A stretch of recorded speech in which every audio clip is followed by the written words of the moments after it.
Hello viewers, నేను Rohan. Welcome to social post. మన Indian students చైనాలో ఎంబీబీఎస్ చదువుకోవడానికి ఎందుకు వెళ్తున్నారు?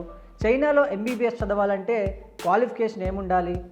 చైనాలో ఎంబీబీఎస్ కోర్సు యొక్క డ్యూరేషన్ ఎంత ఉంటుంది? చైనాలో ఎంబీబీఎస్ చేయడానికి ఒక మంచి యూనివర్సిటీని ఎలా ఎంపిక చేసుకోవాలి? చైనాలో ఎంబీబీఎస్ కంప్లీట్ చేయడానికి ఖర్చు ఎంత అవుతుంది? చైనాలో ఎంబీబీఎస్ అడ్మిషన్ పొందాలంటే ఎలాంటి ప్రాసెస్ ఉంటుంది? చైనాలో వన్స్ ఎంబీబీఎస్ చేసిన తర్వాత విద్యార్థి యొక్క జీవితం ఎలా ఉంటుంది? చైనాలో ఎంబీబీఎస్ చదివే మన తెలుగు విద్యార్థులకి అక్కడ హాస్టల్, ఫుడ్, ఫెసిలిటీస్ అనేవి ఎలా ఉంటాయి? సేఫ్టీ అండ్ సెక్యూరిటీ ఎలా ఉంటుంది? ఇలా చాలామందికి చాలా అపోహలు ఉంటాయి. వాటన్నిటిని క్లియర్ చేయడానికి ఈరోజు మనతో పాటు ఈడీ ప్లస్ సంస్థ నుంచి వెంకటరెడ్డి గారు ఉన్నారు. ఆయనతో మాట్లాడి ఈ డౌట్స్ అన్నిటిని క్లియర్ చేసుకుందాం. నమస్తే వెంకటరెడ్డి గారు. నమస్తే. సో ఇండియన్ స్టూడెంట్స్ ఎంబీబీఎస్ చదవడానికి చైనా ఎందుకు వెళ్తున్నారండి? రోహన్, ఈ క్వశ్చన్ తెలుసుకునే ముందు మనం పాస్ట్ హిస్టరీకి వెళ్తే ఈ ఎంబీబీఎస్ ఇన్ చైనా అనేది 2002 అనే సంవత్సరం నుంచి ఇంట్రడ్యూస్ అయిందండి. అంతకుముందు నుంచి మ్యాక్సిమం వచ్చేసి స్టూడెంట్స్ యుఎస్ఎస్ఆర్ కంట్రీస్కి వెళ్ళటం జరుగుతుందండి. సో ఎప్పుడైతే 2002లో మన ఇండియన్ గవర్నమెంట్ ఈ ఫారిన్ మెడికల్ గ్రాడ్యుయేట్ లైసెన్సింగ్ ఎగ్జామ్ని ఇంట్రడ్యూస్ చేస్తాము అన్నప్పుడు వాళ్ళ రూల్స్ అండ్ రెగ్యులేషన్స్ ప్రకారం ఏంటంటే ప్రతి కంట్రీ ఏ మెడికల్ కాలేజ్ అయినా డబ్ల్యూహెచ్ఓలో గుర్తింపు ఉండి అది ఇంగ్లీష్ మీడియంలో బోధన సిబ్బంది కలిగి ఉంటే అక్కడికి మనం ఇండియన్స్ వెళ్ళి అక్కడ చదువుకునే ఆస్కారం ఉందన్నమాట.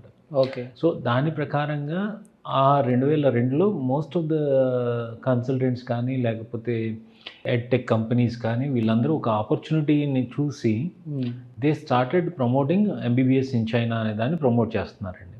సో ఆ టైంలో వచ్చేసి మ్యాక్సిమం వచ్చేసి ఫస్ట్ ఇయర్ అవుతుందండి. 2002 అనేది ఫస్ట్ ఇయరు. ఆ ఫస్ట్ ఇయర్లో వచ్చేసి మ్యాక్సిమం మనం చూసుకుంటే ఒక 1500 మంది ఇండియన్ స్టూడెంట్స్ మాత్రమే వెళ్ళారండి. ఓకే. అప్పటి వరకు ఏంటి, చైనా అనేది ఒక నోమాన్ ల్యాండ్.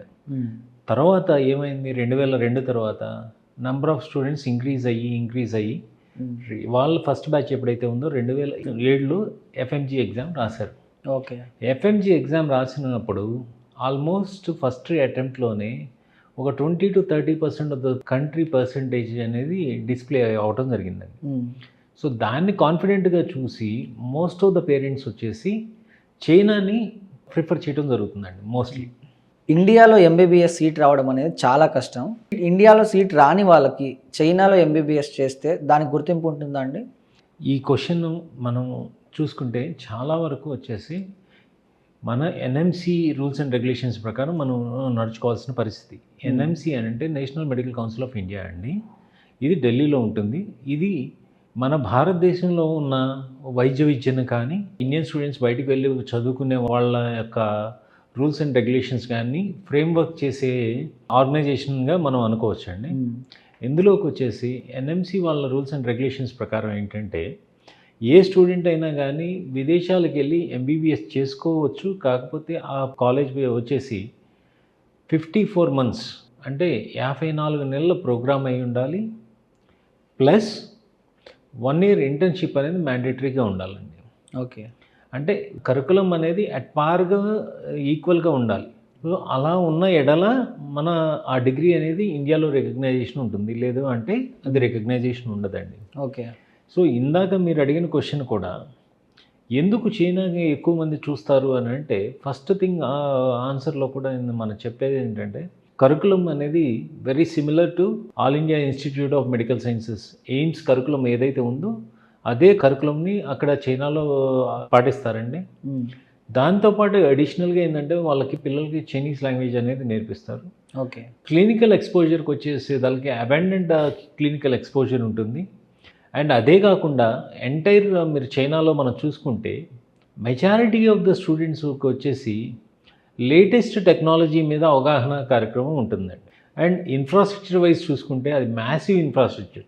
మనకి ఇండియాకి కూతవేటు దూరంలో అంటే ఇంచుమించుగా మనం కల్కటా నుంచి కున్మింగ్ వెళ్ళాలి అని అంటే ఇంచుమించుగా 3 hours మనం వెళ్ళిపోతామండి. సో ఇలాంటి పరిస్థితుల్లో ఉంది కాబట్టి మనకి చాలా దగ్గరగా ఉన్న యూనివర్సిటీలు ఉన్నాయి కాబట్టి అందుకని చెప్పి most of the parents they prefer China rather than of other countries. So ఇప్పుడు ఎంబీబీఎస్ చైనాలో ఒక విద్యార్థి చదివాడు, డాక్టర్గా ఇంటర్నేషనల్ వైడ్లో ఎక్కడైనా ప్రాక్టీస్ చేసుకోవచ్చా? ఒక స్టూడెంట్ చైనాలో ఎంబీబీఎస్ చేశాడు అనుకుందామండి. అతన్ని కాలేజ్ వచ్చేసి యాజ్ లాంగ్ యాజ్ WHO గుర్తింపు ఉండి వాళ్ళ దేశం యొక్క మెడికల్ ఎడ్యుకేషన్ మినిస్ట్రీ నుంచో లేదు అనంటే వాళ్ళకి అక్రిడిటేటింగ్ ఏజెన్సీ, ఇప్పుడు మనకి ఇండియాకి వచ్చేసేదానికి నేషనల్ మెడికల్ కమిషన్ ఎలా అయితే మనకి అక్రిడిటేటింగ్ ఏజెన్సీ ఉందో అలాగే కరేబియన్స్కి వచ్చేసి క్యామ్హెచ్పి కానీ IAR కానీ అలాగే ACCM కానీ తర్వాత పాస్కో అని చెప్పేసి ఇలాంటి అక్రిడిటేటింగ్ ఏజెన్సీస్ అయితే ఏ అయితే ఉన్నాయో వాటి గుర్తింపు ఉంటే ఆ స్టూడెంట్ అనేవాడు ఎక్కడైనా ప్రపంచవ్యాప్తంలో ఏ కంట్రీలోకి వెళ్ళైనా ప్రాక్టీస్ చేసుకునేదానికి అర్హత ఉందండి. అలాగే మన ఇండియాకి వచ్చి మనం ప్రాక్టీస్ చేసుకోవాలి అని అంటే మన భారతీయ వైద్య మండలి అంటే నేషనల్ మెడికల్ కౌన్సిల్ ఏదైతే చెప్పిందో దాని రూల్స్ అండ్ రెగ్యులేషన్స్ మనం ఖచ్చితంగా పాటిస్తే స్టూడెంట్ వచ్చేసి ఇండియాలో FMG ఎగ్జామ్ పాస్ అయ్యి ఇండియాలో కూడా ప్రాక్టీస్ చేసుకునే అర్హత ఉంది.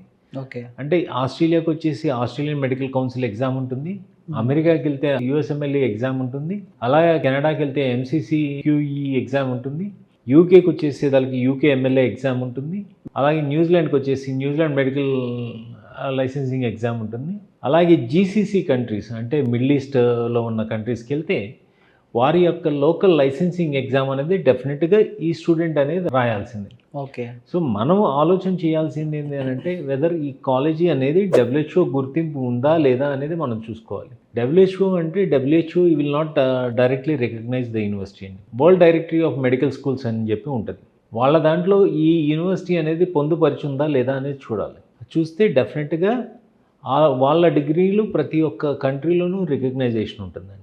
అండ్ ఇవాళ రోజు మనకి ఇండియాలో ఉన్న సినారియో ప్రకారం మనం చూసుకుంటే మోస్ట్ ఆఫ్ ద స్టూడెంట్స్ వచ్చేసి ఆఫ్టర్ కంప్లీషన్ ఆఫ్ బ్యాచిలర్స్ అయిపోయిన తర్వాత ఇండియాకి వచ్చేసి ఇండియాలో FMG ఎగ్జామ్ పాస్ అయిన తర్వాత వారు కంపల్సరీగా ఇండియాలో ఏదో PG చేసుకోవాలి లేదా హాస్పిటల్లో జాబ్ చేసుకునే అవకాశం కల్పిస్తుంది. అంటే కంపేర్ టు అదర్ కంట్రీస్ చైనాలో MBBS చదవడం వల్ల ఎలాంటి బెనిఫిట్స్ ఉంటాయండి? చైనాలో ఎలాంటి బెనిఫిట్స్ ఉంటాయి అని అంటే ఫీజు వచ్చేసి very nominal and reasonable fee అండి. వెన్ కంపారిటివ్లీ విత్ ఇండియా అనుకోండి లేకపోతే వేరే కంట్రీస్ అనుకోండి. And country is the safest country అండి. సో మీరు ఈ రోజుకైనా చూడొచ్చండి ఒక మెడికల్ స్టూడెంట్ని ఎవరైనా చైనీస్ ఎవరైనా వారితో గొడవ పడిన దాఖలాలు కానీ ఇలాంటివి కానీ ఏదీ లేదండి. కానీ మన ఇండియన్ స్టూడెంట్స్ అయితే చేయాల్సిన పనులు అంటే ఐ మీన్ టు సే ఏదైనా సూపర్ మార్కెట్కి వెళ్తే వాళ్ళ చేతి వాటం ఇలాంటివి చూపించి చాలా ఇబ్బందులు పడ్డ దాఖలాలు కూడా ఉన్నాయండి. సో ఇవే కాకుండా అక్కడ లైసెన్సింగ్ ఎగ్జామ్ కూడా రాసుకొని చైనాలో కూడా ప్రాక్టీస్ చేసుకునే అవకాశం అనేది 100% ఉంది. కాబట్టి and they are welcoming the foreign national doctors. So ఒక ఇండియన్ అనేవాడు అక్కడికి వెళ్ళి చదువుకొని అక్కడే జాబ్ చేసుకునే అవకాశం కూడా చైనా కల్పిస్తుందండి. అంటే చైనాలో MBBS చేసిన స్టూడెంట్ PG కూడా అక్కడ చదవచ్చా అండి? డెఫినెట్గా రోహన్, ప్రతి స్టూడెంట్కి is having an advantage while doing the post graduation programme. For example surgery కానీ లేదా ఆర్థోపెడిక్ కానీ పీడియాట్రిక్స్ కానీ ఇలాంటి కొన్ని సబ్జెక్ట్స్ డెఫినెట్గా we recommend the students to take over అండి. ఏదైతే మ్యాక్సిమం కమ్యూనికేషన్ లెవెల్లో ఉంటుందో దాన్ని మేము అవాయిడ్ చేయమంటామండి. ఓకే. కమ్యూనికేషన్ లేని సబ్జెక్ట్స్ ఏమున్నాయిరా అంటే సర్జరీ, రేడియాలజీ ఇలాంటి సబ్జెక్ట్స్ వచ్చేసి మైక్రోబయాలజీ ఇలాంటి సబ్జెక్టులు we ask them student to take over. ఎందుకంటే వీరు మళ్ళీ చైనీస్ లాంగ్వేజ్ నేర్చుకొని కష్టపడాల్సిన అవసరం లేకుండా ఈజీగా అవుతుంది కాబట్టేసి we recommend them to do this post graduation. ఈ పోస్ట్ గ్రాడ్యుయేషన్ అనేది ఇండియాలో రికగ్నైజేషన్ ఉందా అని అంటే మై ఆన్సర్ ఈస్ నో అండి. ఓకే. ఎందుకంటే NMC లెక్క ప్రకారం ఓన్లీ 5 దేశాల పోస్ట్ గ్రాడ్యుయేషన్ మాత్రమే ఇండియాలో రికగ్నైజ్ చేస్తున్నారు. చైనాలో MBBS చేసిన వాళ్ళు చైనాలోనే ఒక హాస్పిటల్లో ప్రాక్టీస్ చేసుకోవచ్చా అండి? Yes Rohan, my straight answer is yes.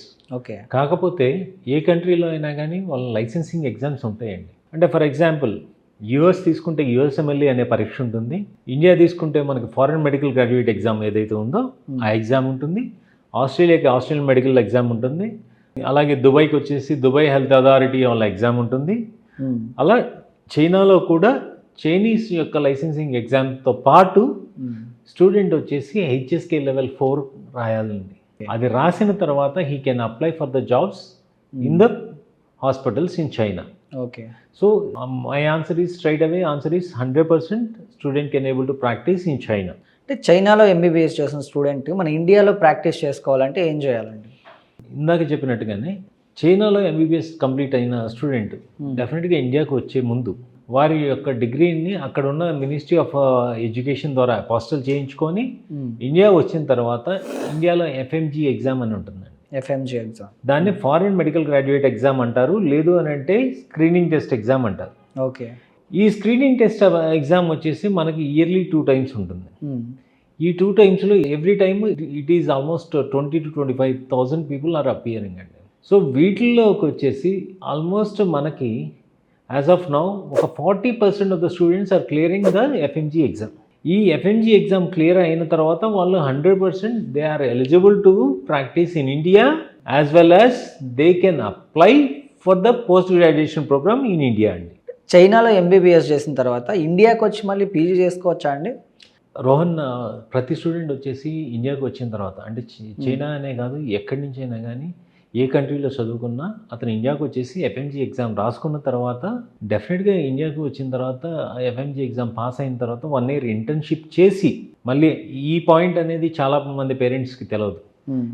ప్రతి స్టూడెంట్ అక్కడ 1 year ఇంటర్న్షిప్ చేసిన తర్వాత అక్కడి నుంచి లైసెన్స్ తీసుకున్న తర్వాత ఇండియాకి వచ్చేసి ఇండియాలో కంపల్సరీ ఈ has to do FMG exam అండి.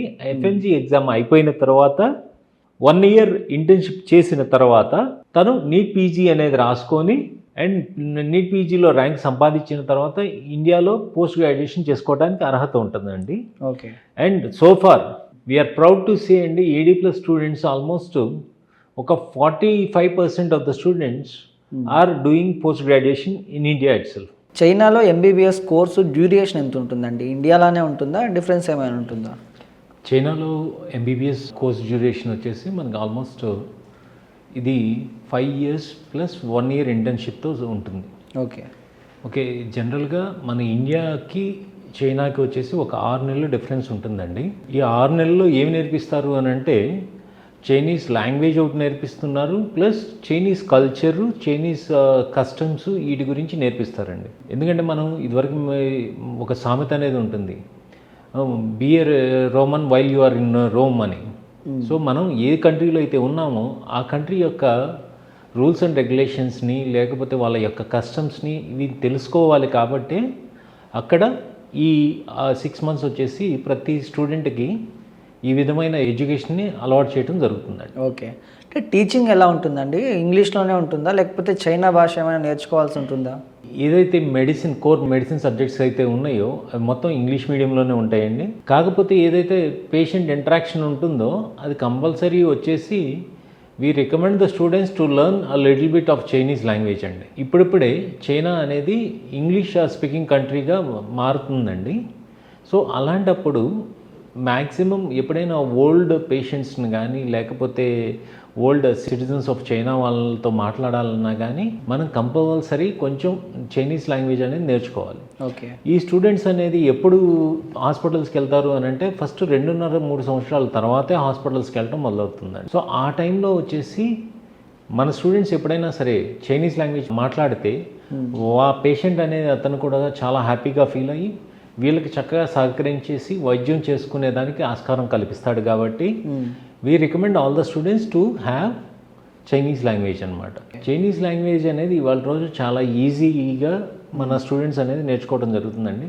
అంటే చాలా రకమైన యాప్స్ ఉన్నాయి, ప్లస్ ట్రాన్స్లేటింగ్ యాప్స్ వచ్చాయి. సో వీటితో ప్రతి ఒక్క స్టూడెంట్కి అది చాలా ఈజీ అవుతుందండి. అండ్ నాకు తెలిసి ED+ ద్వారా ఆల్మోస్ట్ ఇంచుమించుగా 2,500 మంది పైన స్టూడెంట్స్ చైనాలో గ్రాడ్యుయేట్ అయ్యి ఎఫ్ఎంజీ క్లియర్ చేసుకొని ఇండియాలో ప్రాక్టీస్ చేసేవాళ్ళు కానీ, యూకేలో ప్రాక్టీస్ చేసేవాళ్ళు కానీ, ఆస్ట్రేలియాలో చేసేవాళ్ళు కానీ చాలామంది స్టూడెంట్స్ ఉన్నారండి. వీళ్ళందరూ కూడా ఎంతో కొంత చైనీస్ లాంగ్వేజ్ మాట్లాడిన వాళ్ళే, అక్కడ క్లినికల్ ట్రైనింగ్ చక్కగా చేసుకున్నవారే. India MBBS syllabus, China MBBS syllabus ఈ రెండిట్లో ఏది బెస్ట్ అండ్ ఇంటర్నేషనల్ వైడ్గా దేనికి ఎక్కువ గుర్తింపు ఉందండి?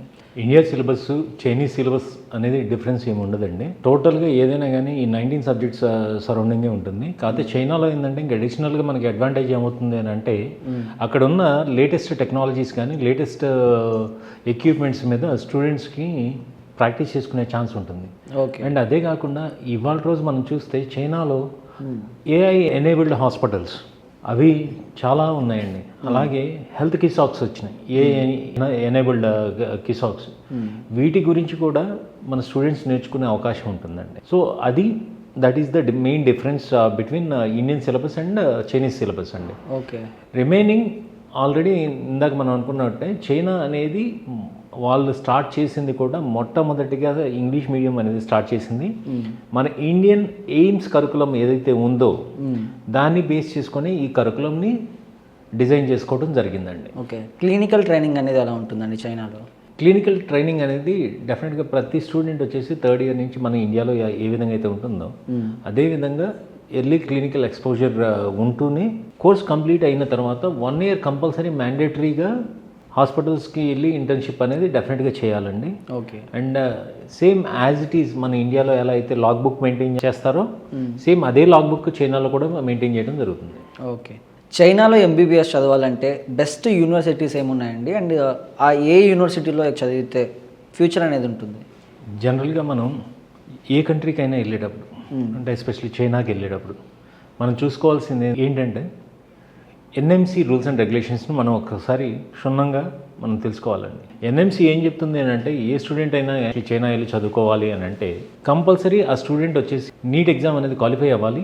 క్వాలిఫై అయిన తర్వాత తను అక్కడ ఉన్న మినిస్ట్రీ ఆఫ్ ఎడ్యుకేషన్ పొందుపరిచిన చైనా మినిస్ట్రీ ఆఫ్ ఎడ్యుకేషన్ పొందుపరిచిన ఇంగ్లీష్ టీచింగ్ యూనివర్సిటీస్ ఏదైతే ఉన్నాయో ఆ యూనివర్సిటీస్కి వెళ్ళి అక్కడ కోర్స్ అనేది వచ్చేసి నాట్ లెస్ దెన్ 54 months అంటే 54 నెలల కన్నా తక్కువ ఉండకూడదు. అంటే మన ఇండియన్ కరికులం ప్రకారం 4.5 years ప్లస్ 1 year అనేది మ్యాండటరీగా లైసెన్సింగ్ ఇంటర్న్షిప్ అనేది ఉండాలి.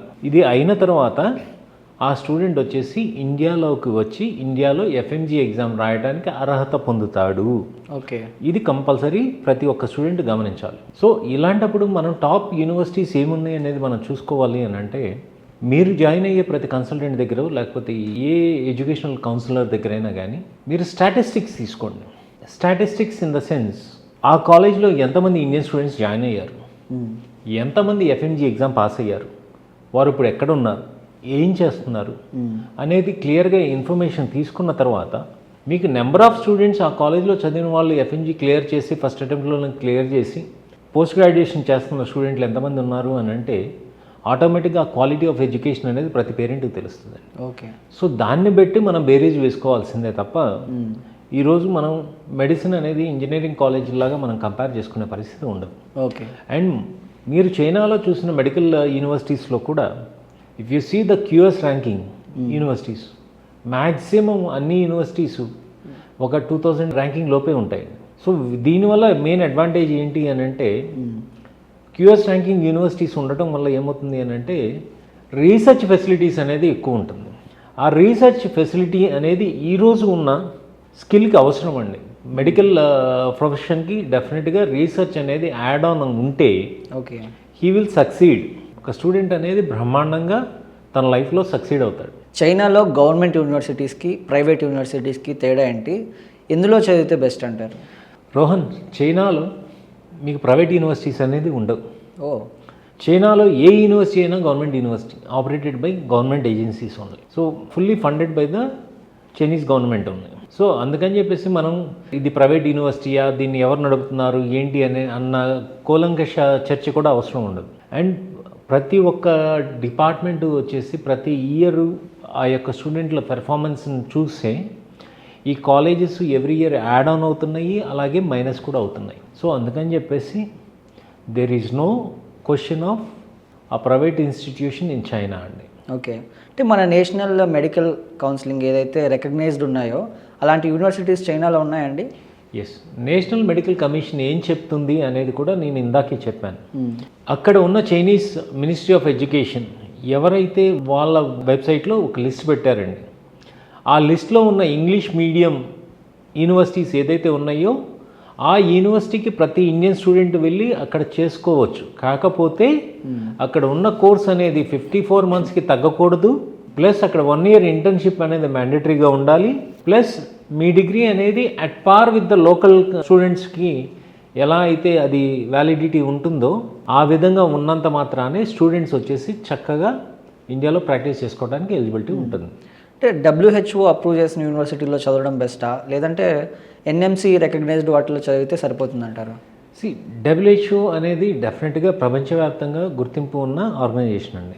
ఈవెన్ మన భారతదేశంలో ఉన్న మెడికల్ కాలేజీలు కూడా కంపల్సరీ WHO అనేది గుర్తింపు ఇవ్వాలి. ఆ గుర్తింపు అనేది ఆటోమేటిక్గా ప్రతి ఒక్క కంట్రీ యొక్క మినిస్ట్రీ ఆఫ్ ఎడ్యుకేషన్ లేదు అని అంటే అక్కడ ఉన్న అక్రిడిటేటింగ్ ఏజెన్సీ ఏదైతే ఉందో ఆ ఏజెన్సీ యొక్క గుర్తింపు ఇవ్వటం వల్ల ఆటోమేటిక్గా ఇది WHO గుర్తింపు పొందుతాయండి. ఒకసారి WHO గుర్తింపు రావడం వల్ల ఏమవుతుంది అని అంటే ప్రపంచవ్యాప్తంగా ఉన్న కాంపిటేటివ్ ఎగ్జామ్స్కి మన స్టూడెంట్స్ ప్రిపేర్ అవ్వడం జరుగుతుంది. చైనాలో MBBS చేయడానికి బెస్ట్ యూనివర్సిటీని ఎలా సెలెక్ట్ చేసుకోవాలి, దానికి ఎలాంటి సిస్టమ్ ప్రాసెస్ ఉంటుందండి? చాలా సింపుల్ ప్రాసెస్ రోహన్. మనం ఎక్కడ చిన్న కన్ఫ్యూజన్ పడాల్సిన అవసరం కూడా లేదు.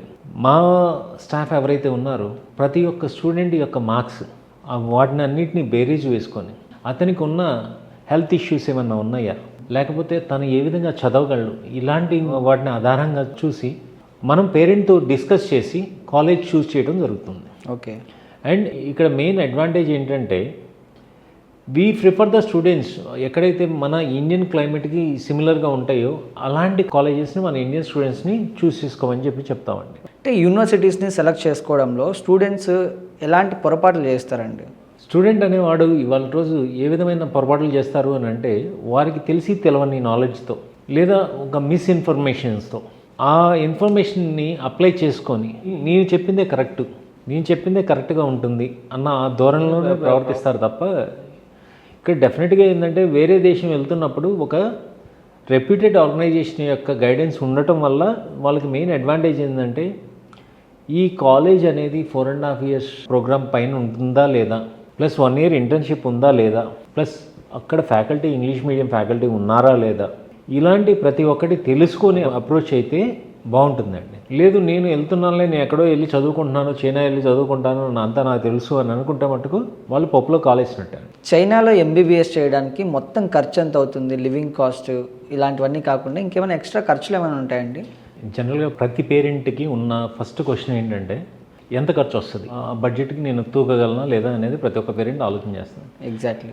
జనరల్గా చైనాలో వచ్చేసి ఆల్మోస్ట్ ఫీజు వచ్చేసి 2.5 లక్షల నుంచి 3.5 లక్షల వరకు ట్యూషన్ ఫీజు ఉంటుందండి. అండ్ ఫుడ్ అండ్ అకామిడేషన్కి సంవత్సరానికి వచ్చేసి 1,00,000 నుంచి 1,25,000 ఉంటుంది. ఇవే కాకుండా ఫస్ట్ ఇయర్ వచ్చేసి ఒక 2 లక్షల రూపాయలు అదనంగా ఖర్చు అవుతుందండి. అది దేనికి అంటే వాళ్ళ వీసా ఖర్చులు కానీ తర్వాత వాళ్ళ డాక్యుమెంటేషన్ ఛార్జెస్ కానీ ఇలాంటివన్నీ ఒక 2 lakhs ఎక్స్ట్రా ఉంటుందండి. ఓకే. అండ్ రఫ్లీ వచ్చేసి మనం క్యాలిక్యులేట్ చేసుకుంటే ఆల్మోస్ట్ 25 to 30 lakhs మధ్య వాళ్ళ కోర్స్ అనేది కంప్లీట్ అవ్వడం జరుగుతుంది. ఓకే. ఇండియాలో MBBS చేయాలంటే ఎంత ఖర్చు అవుతుంది? చైనాకి ఇండియాకి డిఫరెన్స్ ఏంటండి? జనరల్గా ఇండియాలో MBBS చేయాలి అని అంటే మనం 3 రకాల సీట్లు ఉంటాయండి. ఒకటి కౌన్సిలింగ్ ద్వారా వచ్చేది, రెండోది వచ్చేసి NRI కోటా, మూడు వచ్చేది ఇన్స్టిట్యూషనల్ కోటా అని చెప్పేసి ఉంది. A category, B category and NRI category. A category సీట్ల ఫీజు చాలా తక్కువ ఉంటుందండి.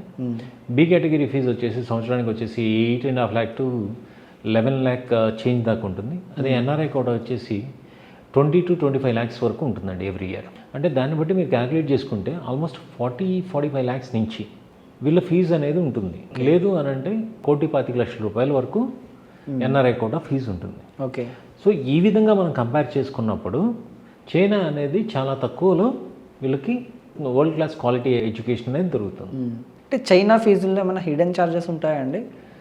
హిడెన్ ఛార్జెస్ ఏమి ఉండవండి. చైనాది ప్రతి ఒక్క పేరెంట్ వచ్చేసి డైరెక్ట్గా వారి అకౌంట్ నుంచి డైరెక్ట్గా చైనీస్ యూనివర్సిటీ అకౌంట్కి పంపించుకొని ఆ స్లిప్ ఏదైతే ఉందో అది స్టూడెంట్ తీసుకొని వెళ్ళి అక్కడ ఫైనాన్స్ డిపార్ట్మెంట్లో సబ్మిట్ చేయాల్సిందేనండి. Okay. There is no middle men ప్రమేయం అనేది ఉండదండి. కంపల్సరీగా స్టూడెంట్ వాళ్ళ పేరెంట్ అనేది వాళ్ళ అకౌంట్ నుంచి అక్కడ చైనీస్ యూనివర్సిటీ అకౌంట్కి ట్రాన్స్ఫర్ చేసుకొని ఇచ్చేసుకోవడం తప్ప ఇంకోటి ఉండదు. అంటే చైనా MBBSకి స్కాలర్షిప్ ఏమైనా ఉంటాయా? ఒకవేళ ఉంటే ఎంత వచ్చే అవకాశం ఉంది అండి? ఇది చాలా మంచి క్వశ్చన్ రోహన్. జనరల్గా చైనాలో స్కాలర్షిప్స్ అంటే ప్రతి యూనివర్సిటీ స్కాలర్షిప్స్ అనేది ఇవ్వడం జరుగుతుంది. ఓకే. కాకపోతే ఈ మెడిసిన్ అనే సబ్జెక్ట్కి జనరల్గా they don't encourage the direct scholarships అనేది ఉండవు. ఎప్పుడైతే స్టూడెంట్ అక్కడ జాయిన్ అయిన తర్వాత ఫస్ట్ ఇయర్ మార్క్స్ని బేస్ చేసుకొని వీళ్ళకి స్కాలర్షిప్ అనేది ఇవ్వడం జరుగుతుంది. జనరల్గా ఇక్కడ స్టూడెంట్స్కి యొక్క మార్క్స్ ఆధారంగా అక్కడ ఫస్ట్ ఇయర్ కంప్లీట్ అయిన తర్వాత వారి యొక్క మార్క్స్ ఆధారంగానే వీళ్ళకి స్కాలర్షిప్స్ అలాట్మెంట్ అనేది జరుగుతుంది. ఓకే. వీటిలో మనం చూస్తే ఒక్కొక్కసారి ఆల్మోస్ట్ ఫీజు అనేది టోటల్గా వేవ్ ఆఫ్ ఇవ్వటం జరుగుతుంది, లేదు అంటే half of the fee reimburse చేయడం జరుగుతుంది. ఈ విధంగా ఉంటాయి. So almost I can say ఆ రకంగా చూసుకున్నా కానీ మోస్ట్ ఆఫ్ ద స్టూడెంట్స్కి వచ్చేసి ఏదో ఒక రకమైన స్కాలర్షిప్ అనేది డెఫినెట్గా వస్తుంది. ఓకే. సో ఈ రకంగా చూసుకున్నా కానీ ఆల్మోస్ట్ 20-25 లక్షల్లో ప్రతి స్టూడెంట్ వాళ్ళ యొక్క ఎంబీబీఎస్ డిగ్రీ అనేది కంప్లీట్ చేసుకోవచ్చు. చైనాలో ఎంబీబీఎస్ చదవాలంటే ఎలాంటి అర్హత ఉండాలండి? జనరల్గా ప్రతి ఒక్క పేరెంట్కి ఉండే మెయిన్ డౌట్ ఏంటంటే మా స్టూడెంట్ అనేది ఎలిజిబిలిటీ ఉందా లేదా అనేది ప్రతి ఒక్క పేరెంట్కి మెయిన్ డౌట్ అండి. ఇందులో మనం చూడాల్సింది ఏంటంటే చైనా యొక్క యూనివర్సిటీల్లో ప్రతి ఒక్క యూనివర్సిటీలో వాళ్ళకి ఎలిజిబిలిటీ అనేది క్లియర్గా మెన్షన్ చేస్తాడు. ఓకే. చైనీస్ ఎలిజిబిలిటీ అనేది మనం పక్కకు పెడితే మనం we have to follow our national medical commission, భారతీయ వైద్య మండలి ఏదైతే సూచిస్తుందో వాటి యొక్క రూల్స్ అండ్ రెగ్యులేషన్స్ని మనం పాటించాల్సి. వాటిలో ఏం చెప్తున్నారు, compulsory national eligibility cum entrance exam అంటే నీట్ ఎగ్జామ్ ఏదైతే ఉందో అంటే 2026 మే 3 జరిగే నీట్ ఎగ్జామ్ ఏదైతే ఉందో ఆ ఎగ్జామ్ క్వాలిఫై అయ్యి ఉండాలి. క్వాలిఫై అయిన తర్వాత బయాలజీ, ఫిజిక్స్, కెమిస్ట్రీలో 50 మార్కులకు పైన ఉండాలి. అండ్ మీ యూనివర్సిటీ వచ్చేసి WHO గుర్తింపు ఉందా లేదా అనేది చూసుకోవాలి. అలాగే మినిస్ట్రీ ఆఫ్ ఎడ్యుకేషన్ గుర్తింపు ఉందా లేదా అని చూసుకోవాలి. కోర్స్ డ్యూరేషన్ వచ్చేసి 4.5 years పైన ఉందా లేదా అనేది చూసుకోవాలి. అలాగే 1 year రొటేషన్ అనేది ఉందా లేదా అనేది చూసుకోవాలి. ఓకే. సో ఇవన్నీ చూసుకున్న తర్వాత మనం కాలేజ్ యొక్క వెబ్సైట్ని అప్రోచ్ అయితే కాలేజ్ యొక్క వెబ్సైట్లో సేమ్ ఇదే రూల్స్ అండ్ రెగ్యులేషన్స్ మెన్షన్ చేయడం జరుగుతాయండి. ఓకే. సో అలాంటప్పుడు మనం ఎలిజిబిలిటీ ఉందా లేదా అనేది ప్రతి ఒక్క పేరెంట్కి ఈజీగా అర్థమయ్యే పరిస్థితుల్లో ఉందండి. ఓకే. అంటే నీట్ ఒక్కటి రాస్తే సరిపోతుందా, లేకపోతే చైనాకి వెళ్ళిన తర్వాత మళ్ళీ అక్కడ ఏమైనా ఎంట్రన్స్ టెస్ట్ ఏమైనా ఉంటుందా అండి? జనరల్గా ఈ సంవత్సరం CSCA ఎగ్జామ్ అని చెప్పి ఒకటి ఇంట్రడ్యూస్ చేశారండి. ఇందులో ఏంటంటే బయాలజీ, ఫిజిక్స్, కెమిస్ట్రీ ఎగ్జామ్ ఉంటుంది. అది ఎవ్రీ మంత్ ఒకరోజు ఉంటుందండి. సో ప్రతి ఒక్క student has to appear for that. అది అన్ని యూనివర్సిటీస్కి మ్యాండేటరీ అంటే అన్ని యూనివర్సిటీస్ కాదండి, కొన్ని యూనివర్సిటీస్కి అయితే mandatory. And but we recommend the students to right that exam. Okay. ఎందుకు అని అంటే ఆ ఎగ్జామ్లో కానీ మంచి స్కోర్ చేస్తే స్కాలర్షిప్స్ అనేది అవైలబిలిటీ అనేది ఈజీగా ఉంటుందండి. ఓకే. అంటే చైనాలో ఎంబీబీఎస్ చేయడానికి ఎలాంటి డాక్యుమెంట్స్ కావాలి? జనరల్గా ఇందాక చెప్పిన డాక్యుమెంట్స్ రోహన్, +2 ఉండాలి, నీట్ క్వాలిఫైయింగ్ సర్టిఫికేట్ ఉండాలి, పాస్పోర్ట్ ఉండాలి, అలాగే పోలీస్ క్లియరెన్స్ సర్టిఫికేట్ ఉండాలి, good health standing certificate. Okay. అంటే వాళ్ళ ఫిజికల్ హెల్త్ ఫామ్ అనేది మనం ఇస్తాము. ఆ ఫిజికల్ హెల్త్ ఫామ్ని కంప్లీట్ చేసుకొని దాంతోపాటు కొన్ని టెస్టులు ఉంటాయి. ఆ టెస్ట్లని అటెంప్ట్ చేసుకొని దాని రిపోర్ట్స్ అన్ని అటాచ్ చేసేసి వాటిని సబ్మిట్ చేసిన వెంటనే కాలేజ్ నుంచి వీళ్ళకి స్కైప్ ఇంటర్వ్యూ ఉంటుంది. ఆ స్కైప్ ఇంటర్వ్యూ అయిన వెంటనే వీళ్ళకి అడ్మిషన్ అనేది ఇష్యూ చేయడం జరుగుతుంది. ఓకే. అడ్మిషన్ ప్రాసెస్కి ఎంత సమయం పడుతుందండి? అడ్మిషన్ ప్రాసెస్ అనేది జనరల్గా ఇట్ ఆల్వేస్ డిపెండ్స్ అండి. అంటే మనకి ఇందులో పోలీస్ క్లియరెన్స్ సర్టిఫికేట్ ఉంది, అది జనరల్గా 1 week 10 days పడుతుంది. సో అలాగే ఈ కాలేజ్ యొక్క ఎంటైర్ ప్రాసెస్ అంటే వాళ్ళ ఇంటర్వ్యూ సెషన్స్ అవనివ్వండి, లేదు వాళ్ళ యొక్క ఫార్మాలిటీస్ ఏదైతే స్కైప్ ఇంటర్వ్యూస్ కానీ ఇలాంటివన్నీ కానీ ఎట్లేదన్నా కానీ మనం 3 to 4 weeks అయితే డెఫినెట్గా వీ హ్యావ్ టు కన్సిడర్ అండి. ఓకే. దీని తర్వాత మళ్ళీ వీసా రావడానికి అట్లీస్ట్ ఇంకొక 1 month టైం పడుతుందండి. టోటల్గా 2 months టైం అయితే డెఫినెట్గా పడుతుంది. వీసా ప్రాసెస్ ఎలా ఉంటుందండి చైనా వీసా? వీసా ప్రాసెస్ అనేది చాలా సరళీకృతంగా ఉంటుందండి. అంటే అక్కడ ఆల్రెడీ మినిస్ట్రీ నుంచి X1 వీసా అని చెప్పి అంటామండి దాన్ని. స్టూడెంట్ JW 202 ఫామ్ అనేది ఇష్యూ చేస్తారు. ఓకే. ఇష్యూ చేసిన తర్వాత ఆ ఫామ్ ఇండియా వచ్చిన తర్వాత మనం ఈ స్టూడెంట్ యొక్క పాస్పోర్ట్ని, ఫొటోస్ని, అలాగే వాళ్ళ యొక్క రిక్వైర్డ్ డాక్యుమెంట్స్ ఏదైతే ఉన్నాయో అవన్నీ మనం ఇక్కడ ఢిల్లీలో ఉన్న చైనీస్ ఎంబసీకి పంపిస్తే వారు స్టాంప్ వేసి స్టూడెంట్ వీసా స్టాంప్ వేసి పంపిస్తారండి. ఓకే. స్టూడెంట్ వీసా వచ్చిన తర్వాత అక్కడికి వెళ్ళినాక కాలేజ్ వాళ్ళు దాన్ని స్టూడెంట్ పర్మిట్కి కన్వర్ట్ చేస్తారు. ఇలా ఎవ్రీ ఇయర్ ఆ పర్మిట్ అనేది రెన్యువల్ చేసుకోవాల్సి ఉంటుంది. అంటే అక్కడ ఎంబీబీఎస్ కంప్లీట్ చేసిన తర్వాత చైనాలో ఆ డిగ్రీ ద్వారానే మనకు జాబ్ వీసా వస్తుందా, లేకపోతే రాకపోతే ప్రాసెస్ ఎలా ఉంటుంది? జనరల్గా 99.9% ఆఫ్ ద స్టూడెంట్స్ చైనాలో స్థిరపడి జాబులు చేద్దాం అనుకునే వాళ్ళు చాలా తక్కువ అండి. ఎవరో నూటికి ఒకరో ఇద్దరు they want to settle in China. So అలాంటి స్టూడెంట్స్కి డెఫినెట్గా ఏంటంటే మీరు అన్నట్టుగా ఈ డిగ్రీ అనేది ఇందాక మనం ఎన్ఎంసీ రూల్స్ అండ్ రెగ్యులేషన్స్ మాట్లాడుకున్న టైంలో కూడా కంపల్సరీ మీకు ఆ డిగ్రీ అనేది లోకల్ స్టూడెంట్స్కి అట్ పార్ ఉందా లేదా, మీరు ఆ డిగ్రీతో చైనాలో జాబ్ చేయగలరా లేదా, ఇలాంటివన్నీ చూసుకున్న తర్వాతే మీకు మన ఇండియాలో లైసెన్సింగ్ కూడా జరుగుతుంది. So all the Chinese universities are at par with that one, but subjected to the licensing exams. Okay. ఈ లైసెన్సింగ్ ఎగ్జామ్స్ ఎప్పుడైతే పాస్ అవుతామో then you can able to practice in China and you can do the job అండి. Okay. లేని పరిస్థితుల్లో వాళ్ళు India వచ్చి FMG exam ఇచ్చుకుంటారు, FMG pass అవుతారు. లేదంటే యూఎస్కి వెళ్ళే వాళ్ళు యూఎస్ఎంఎల్ ఎగ్జామ్ ఇచ్చుకుంటారు, యూకేకి వెళ్ళేవాడు ప్లాబ్ ఎగ్జామ్ ఇచ్చుకుంటాడు, అలాగే కెనడాకి వెళ్ళేవాడు కెనడా లైసెన్సింగ్ ఎగ్జామ్ ఇస్తాడు, ఆస్ట్రేలియాకి వెళ్ళేవాడు ఏఎంసీ ఎగ్జామ్ ఇస్తాడు, న్యూజిలాండ్కి వెళ్ళేవాడు న్యూజిలాండ్. ప్రతి కంట్రీ యొక్క లైసెన్సింగ్ ఎగ్జామ్ రాయడానికి ఈ స్టూడెంట్లకి ఎలిజిబిలిటీ ఉంది. అంటే ఎంబీబీఎస్ స్టూడెంట్స్కి ఎఫ్ఎంజీఈ నెక్స్ట్ ఎగ్జామ్స్ అంటూ ఉంటారు. అసలు ఈ ఎగ్జామ్స్ ఏంటండి? ఎఫ్ఎంజీ ఎగ్జామ్ అని అంటే ఫారెన్ మెడికల్ గ్రాడ్యుయేట్ ఎగ్జామ్. అంటే మన భారతదేశం యొక్క భారతీయ వైద్య మండలి ఈ మెడికల్ వైద్య విద్యనంతా నియంత్రించేది ఆ బాడీ అన్నమాట. ఓకే. సో వారు బయట కంట్రీస్లో చదువుకున్న స్టూడెంట్స్ ఎవరైతే ఉన్నారో వాళ్ళ యొక్క క్వాలిటీ చెక్ చేసే దానికోసం అని చెప్పేసి ఈ ఫారెన్ మెడికల్ గ్రాడ్యుయేట్ ఎగ్జామ్ అనేది ఇంట్రడ్యూస్ చేయటం జరిగింది. ఓకే. ఇది 2002 సంవత్సరం నుంచే ఇంట్రడ్యూస్ అయ్యి ఉంది. సో ఈ ఎగ్జామ్ వల్ల మెయిన్ అడ్వాంటేజ్ ఏంటంటే ఇది 300 మార్క్స్కి ఉంటుందండి. డన్.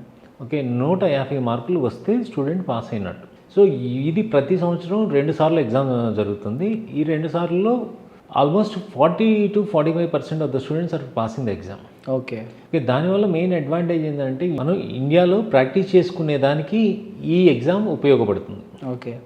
సో ఇండియాకి ఇది ఇఫ్ ఇన్ కేస్ ఫారెన్లో చేయాలంటే ఎలా ఉంటుందండి? ఫారెన్లో చేయాలి అని అంటే ఒక్కొక్క కంట్రీకి వాళ్ళ యొక్క లైసెన్సింగ్ ఎగ్జామ్స్ ఉన్నాయండి. ఇందాక నేను ఆల్రెడీ చెప్పింది దాని ప్రకారం యూఎస్ అంటే యూఎస్ఎంఎల్ఏ ఎగ్జామ్, కెనడా అంటే ఎంసీక్యూఈ ఎగ్జామ్, ఆస్ట్రేలియా అంటే ఏఎంసీ ఎగ్జామ్, సౌదీ అయితే సౌదీ హెల్త్ అథారిటీ ఎగ్జామ్, అలాగే దుబాయ్ అయితే డిహెచ్ఏ ఎగ్జామ్, అలాగే చైనా అయితే Chinese language plus licensing exam ఉంటుంది. సౌత్ ఆఫ్రికాకు వచ్చేసి south African medical council exam. ఇలా ప్రతి ఒక్క కంట్రీకి వాళ్ళ యొక్క లైసెన్సింగ్ ఎగ్జామ్స్ ఉంటాయి. ఓకే. సో ఇందులో ఏంటంటే ప్రతి ఒక్క కంట్రీ చూసేది కూడా ఈ ఏదైతే ఫారిన్ యూనివర్సిటీస్ ఉన్నాయో అవి WHO గుర్తింపు ఉన్నాయా లేదా అనేది చూస్తాయి. సో మీ యూనివర్సిటీ అనేది WHO గుర్తింపు ఉంది అని అంటే డెఫినెట్గా ఆ డిగ్రీ అనేది ఆ కంట్రీ ప్రతి ఒక్కటి కంట్రీ యాక్సెప్ట్ చేయాల్సిందే. ఓకే. సో ఇదే కాకుండా మనకి వచ్చేసి ఈ ఎఫ్ఎంజీ ఎగ్జామ్ అయిపోయిన తర్వాత మన ఇండియాలోనే స్టూడెంట్స్ 1 year ఇంటర్న్షిప్ అనేది మ్యాండేటరీగా చేస్తారండి. చేసిన తర్వాత నీట్ పీజీకి ఎంట్రన్స్ టెస్ట్కి అపియర్ అయ్యి ఇండియాలో పీజీ వస్తే ఇండియాలో పీజీ తీసుకుంటారు. లేదు అని అంటే వివిధ దేశాల్లో పోస్ట్ గ్రాడ్యుయేషన్ ఆప్షన్స్ ఏవైతే ఉన్నాయో అవి వెతుకుతారు. సో ఎఫ్ఎంజీఈ నెక్స్ట్ అంటున్నారు. నెక్స్ట్ ఎగ్జామ్ అంటే ఏంటి? అంటే దాని గురించి కొంచెం ఎలాబరేట్ చేస్తారా? ఇప్పుడు దాకా మనం FMG foreign medical graduate exam గురించి తెలుసుకున్నాం. ఫారెన్ మెడికల్ గ్రాడ్యుయేట్ ఎగ్జామ్ అని అంటే బయట స్టూడెంట్స్ ఇండియా వస్తే వాళ్ళ యొక్క క్వాలిటీ అష్యూరెన్స్ కోసం మన ఇండియన్ గవర్నమెంట్ ప్రతిపాదించిన పరీక్ష. అలాగే నెక్స్ట్ ఎగ్జామ్ అనేది మన ఇండియాలో చదివే మెడికల్ గ్రాడ్యుయేట్స్కైనా కానీ ఫారిన్ మెడికల్ గ్రాడ్యుయేట్స్ ఎవరైతే ఉన్నారో వారికి కూడా అదే ఎగ్జామ్ అప్లికబుల్ అవుతుంది. ఓకే. అంటే ఇండియాలో ఉన్న డాక్టర్స్కి కానీ ఫారిన్ నుంచి వచ్చే స్టూడెంట్స్కి కానీ ఇద్దరికి సేమ్ ఎగ్జామే అప్లికబుల్ అవుతుందండి. ఓకే. ఇది 2 స్టెప్స్గా విభజించడం జరుగుతుంది. Next 1, next 2. సో ఈ 2 పార్ట్లలో కూడా బేసిక్ సైన్సెస్ అంటే థియరీ సబ్జెక్టు ప్లస్ అలాగే ప్రాక్టికల్ ఓరియంటెడ్ ఎగ్జామ్ ఉండటం జరుగుతుందండి. సో ఇది యాక్చువల్గా this has to be launched 2026లో ఈ సంవత్సరం నుంచి లాంచ్ చేయాల్సి ఉందండి. బట్ వాళ్ళు లాంచ్ చేస్తారా లేదా అనేది we have to wait and see. Okay. చైనాలో చదివే ఇండియన్ స్టూడెంట్స్కి భద్రత ఎలా ఉంటుందండి? సేఫ్టీ అండ్ సెక్యూరిటీ వైజ్ మనం చూసుకుంటే ఎగ్జాక్ట్లీ ఇండియన్ స్టూడెంట్స్కి I can say it is 100% safest place అండి. నేను ఆల్మోస్ట్ ఒక 2.5 దశాబ్దాల వరకు ఈ స్టూడెంట్స్ని అబ్రాడ్ పంపించడం జరుగుతుంది. అండ్ వేరే వేరే దేశాల్లో వీ హ్యాడ్ సీన్ ఆ ఇన్సిడెంట్ జరిగింది, ఇలా జరిగింది అన్న రకరకాల ఇన్సిడెంట్లు మేము చూసామండి. బట్ చైనా అనే ఒక్క దేశంలో మాత్రం మీ ఏ రకమైన ఇన్సిడెంట్ మేము చూడటం జరగలేదండి. Okay. And safest place I can say for the students. ఎందుకు అని అంటే క్యాంపస్లోనే హాస్టల్ ఉంటుంది. ఈ క్యాంపస్లు కూడా ఒక్కొక్క క్యాంపస్ ఆల్మోస్ట్ 1500-2000 ఎకరాల క్యాంపస్లు ఉంటాయండి. సో ఇలాంటి క్యాంపస్ దాటి వాళ్ళు బయటకు వచ్చే పరిస్థితి కూడా ఉండదు. సో అందుకని చెప్పి majority of the students they focus on education అనమాట. సో ఇలాంటి సేఫెస్ట్ ప్లేస్, సేఫెస్ట్ ఎన్విరాన్మెంట్ ఉంటుంది కాబట్టి we mostly recommend the students for China. అంటే చైనా అంటే మెయిన్ ఫుడ్ ప్రాబ్లం ఉంటుంది. అంటే మన ఇండియన్ స్టూడెంట్స్కి ఫుడ్ కానీ లేకపోతే ఐటమ్స్ కానీ అందుబాటులో ఉంటాయండి? రోహన్ మీరు చెప్పండి, మీరు రోజు ఇంట్లో ఉన్న ఫుడ్ తింటున్నారా, బయటకు వెళ్ళి చైనీస్ ఫుడ్ తినట్లేదా? తింటున్నామండి. ఓకే. సో ఇక్కడ కూడా చైనీస్ ఫుడ్ అనేది విచ్ ఈజ్ ఆల్మోస్ట్ సిమిలర్గా మనకి ఇండియాలో ఎలా ఉంటుందో అక్కడ అలాగే ఉంటుంది. కాకపోతే ఒక అపోహ ఉంటుంది ఏంటంటే చైనా అంటే కాక్రోచెస్ లేకపోతే పాములు లేదంటే కప్పలు ఇలాంటి రకరకాల వింత వింత ఫుడ్ తింటారు అని ఈ బయట రీల్స్ కానీ లేకపోతే బయట డిఫరెంట్ మాధ్యమాల్లో చూసి అదొక పెద్ద డౌట్ ఎక్స్ప్రెస్ చేస్తారండి. ఇట్స్ నాట్ లైక్ దట్ అండి. మనకి చక్కగా మనకు కావాల్సిన ఫుడ్ అనేది దొరుకుతుంది, ఇండియన్ ఫుడ్ దొరుకుతుంది. సర్టెన్ యూనివర్సిటీల్లో అయితే ఇండియన్ క్యాంటీనే ఉందండి. సో చక్కగా ఇండియన్ ఫుడ్ దొరుకుతుంది. సో లేదు అని అంటే చక్కగా ఫ్రైడ్ రైస్లు దొరుకుతాయి, ఈవెన్ బిర్యానీ దొరుకుతుంది. సో ఇలాంటి ఫుడ్కి ఎక్కడ కొంచెం కాస్త కూడా ఇబ్బంది పడాల్సిన పని లేదు. అండ్ వెజిటేరియన్ వాళ్ళకైతే they will be having number of options అండి.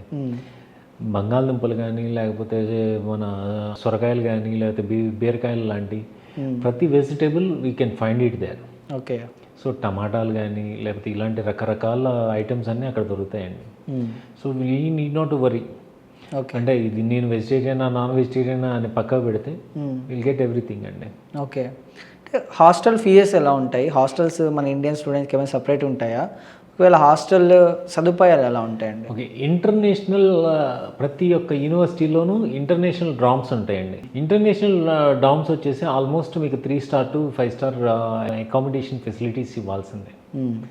అది that is the rule and norms by the ministry of education China అండి. సో మన ఇంటర్నేషనల్ స్టూడెంట్స్ అంటే ఇండియా నుంచే కాదండి, బంగ్లాదేశ్ నుంచి ఉంటారు, పాకిస్తాన్ నుంచి ఉంటారు, బ్యాంకాక్ నుంచి ఉంటారు, లేకపోతే ఇంకా అదర్ కంట్రీస్ ఈవెన్ మలేషియా నుంచి వచ్చి చదువుకుంటారు, లేకపోతే మిడిల్ ఈస్ట్ నుంచి వచ్చి చదువుకుంటున్నారు, ఆఫ్రికన్ కంట్రీస్ నుంచి వస్తున్నారు. Even you won't believe US లాంటి ప్రదేశాల నుంచి కూడా వచ్చి చదువుకుంటున్నారండి. ఓకే. ఎంత ఖర్చు అవుతుందండి పీజీస్కి వాటికి? హాస్టల్కి వచ్చేసి మీకు ఇంచుమించుగా 35 నుంచి 45 వేల రూపాయలు మీకు ఇయర్లీ అయ్యే ఖర్చు అండి. ఇయర్లీ. అదే కాకుండా ఫుడ్కి వచ్చేసేదానికి ఇంకొక అనదర్ ఒక 60,000 to 65,000. నేను అందుకని ఇందాక చెప్పిన దాని ప్రకారం 3-3.5 లక్షల ఫీజు పెట్టుకున్న 1-1.5 వరకు వీళ్ళకి హాస్టల్కి అదర్ మిస్లీనియస్ ఖర్చులకి వీటికి సరిపోతుంది. ఓకే. క్లైమేట్ చేంజెస్ కూడా ఉంటాయి కాబట్టి అనుకూలంగా ఉంటుంది మన ఇండియన్ స్టూడెంట్స్కి. క్లైమేట్స్ అనేది డెఫినెట్గా చైనా అనేది కొంచెం ఆడ్ క్లైమేట్స్ అనేది మనం చూస్తాం. ఈవెన్ రష్యాలోనూ మనం అదే చూస్తున్నాము, కజాక్లోనూ అదే చూస్తున్నాం, జార్జియాలో అలాగే చూస్తున్నాం, వేరే వేరే డిఫరెంట్ కంట్రీస్లో కూడా మనం అలాగే చూస్తున్నాం. కానీ చైనా ఈజ్ ద కంట్రీ మీరు బయట -6, -10, -15 అలా ఉన్నా కానీ నీ రూమ్ టెంపరేచర్ 24 degrees మెయింటైన్ అవుతుంది. This is the system what they develop. So మీకు కొంచెం ఇబ్బందికరంగా మీరు ఫీల్ అవ్వాల్సిన అవసరం కూడా లేదు. సో కాకపోతే బయటకు వచ్చేటప్పుడు మటుకు డెఫినెట్గా we need to use the thermal clothes. అంటే అక్కడికి వెళ్ళిన వాళ్ళు కంపల్సరీ చైనీస్ లాంగ్వేజ్ నేర్చుకోవాలన్నా లేదంటే ఇంగ్లీష్ వస్తే సరిపోతుందా అండి? చైనీస్ లాంగ్వేజ్ అనేది కంపల్సరీ నేర్చుకోవాలా అని అంటే my answer is yes, if you want to settle there or if you want to learn more things, if you want to explore more things. లేదు నాకు పర్లేదు అని అన్నప్పుడు ఇవాళ రోజు మీ ఫోన్లో గూగుల్ ట్రాన్స్లేటర్ ఉంది, లేదా చైనీస్ ట్రాన్స్లేటర్స్ ఉన్నాయి. సో మీరు ఏది చెప్పినా కానీ వాళ్ళకి వాళ్ళ లాంగ్వేజ్లో కన్వర్ట్ అవుతుంది. అలాగే వాళ్ళు ఏది చెప్పినా కానీ మీకు ఇంగ్లీష్లో కన్వర్ట్ అవుతుంది, లేదా తెలుగులో కూడా కన్వర్ట్ అవుతుంది. అవును. సో అలాంటి ఫెసిలిటీ ఉన్నప్పుడు ఈరోజు లాంగ్వేజ్ అనేది బ్యారియర్ అనిపించదు. అంటే చైనాలో చదువుకునే స్టూడెంట్స్కి అక్కడ పార్ట్ టైం జాబ్స్ వస్తాయా, ఒకవేళ వస్తే ఎంత ఆదాయం వస్తుందండి? ఓకే రోహన్, మీరు ఒకటి చెప్పండి. మెడిసిన్ అనే సబ్జెక్ట్ని మీరు ఒక తపస్సులాగా మీరు చదువుకుంటేనే మీ లైఫ్ అనేది సక్సెస్ఫుల్గా ఉంటుంది. అవును. అలాంటిది మీరు వెళ్ళి పార్ట్ టైం జాబ్స్ చేయటం వల్ల మీ మెయిన్ గోల్ ఏదైతే ఉందో అది డీవియేట్ అవుతుంది. ఎగ్జాక్ట్లీ. సో మేమేం చెప్తాము అని అంటే ప్రతి స్టూడెంట్కి don't look after the part time jobs. Part time jobs కావాలి అని అంటే there are number of part time jobs అండి. యోగా ట్రైనింగ్, లేకపోతే ఇంగ్లీష్ ట్రైనింగ్ ప్రోగ్రామ్స్, ఇలాంటి చిన్న చిన్న జాబ్స్ అనేది డెఫినెట్గా వస్తాయి. వీటిని చెప్పి కూడా ఒక్కొక్క స్టూడెంట్ 50,000 నుంచి ₹1,00,000 మాకు తెలవకుండా జాబులు చేసే వాళ్ళు కూడా ఉన్నారు. So we don't recommend it officially. Okay. ఎందుకు అని అంటే దే వేర్ దేర్. చైనాలో ఎందుకున్నారు? వాళ్ళు మంచి డాక్టర్లుగా కంప్లీట్ చేసుకొని రావడానికే కదా. సో దానికోసం వీ డోంట్ రికమెండ్ ఇట్. చైనాలో ఎంబీబీఎస్కి క్వాలిటీ ఎడ్యుకేషన్ అనేది ఉండదు అని అంటూ ఉంటారు, ఇది ఎంతవరకు నిజమండి? క్వాలిటీ ఎడ్యుకేషన్ గురించి మనం మాట్లాడుకుంటే రోహన్, క్యూఎస్ ర్యాంకింగ్ యూనివర్సిటీస్ అనేది క్యూఎస్ క్వాలిటీ స్టాటిస్టిక్స్ని బేస్ చేసుకునే కదా క్యూఎస్ ర్యాంకింగ్ యూనివర్సిటీస్ ఇచ్చేది. సో కాకపోతే ఏంటంటే ఇండియాకి వచ్చేసి మనం ఏం చూస్తాము, foreign medical graduate exam pass పర్సంటేజ్ని ఆధారంగా తీసుకొని ఇది క్వాలిటీ ఉందా లేదా అనేది మనం చూసుకుంటాం. మీరు ఈ రోజుకి మీరు ప్రతి చోట మీరు చెక్ చేస్తే ఒకరిద్దరు చైనీస్ డాక్టర్స్, చైనాలో చదువుకొని వచ్చిన డాక్టర్సే ప్రతి గవర్నమెంట్ హాస్పిటల్లో ఉన్నారు, ప్రైవేట్ హాస్పిటల్లో కూడా ఉన్నారు ఇండియాలో. Okay. So I don't see that there is no quality of education అనేది తక్కువ అనేది నేను ఎక్కడా చూడలేదు. బట్ కొంతమంది వాళ్ళ అపోహలతో ఇది ఒక మిత్ లాగా ప్రచారం చేయడం జరుగుతుంది. కరోనా తర్వాత చైనా అంటే చాలామంది భయపడుతున్నారు, మరి ఇప్పుడు వెళ్ళొచ్చా అండి? ఎగ్జాక్ట్లీ అండి.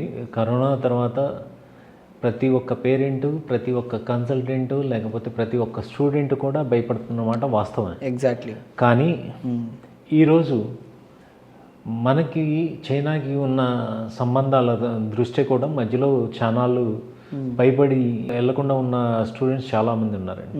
But now the relations has been improved and quality of your life is there and they can go and study and come back అండి. ఓకే. అండ్ కరోనా టైంలో కూడా మీరు అబ్జర్వ్ చేస్తే ప్రతి ఒక్క స్టూడెంట్ని అతి సురక్షితంగా ఇండియా పంపించింది ఒకే ఒక్క కంట్రీ అండి, చైనా.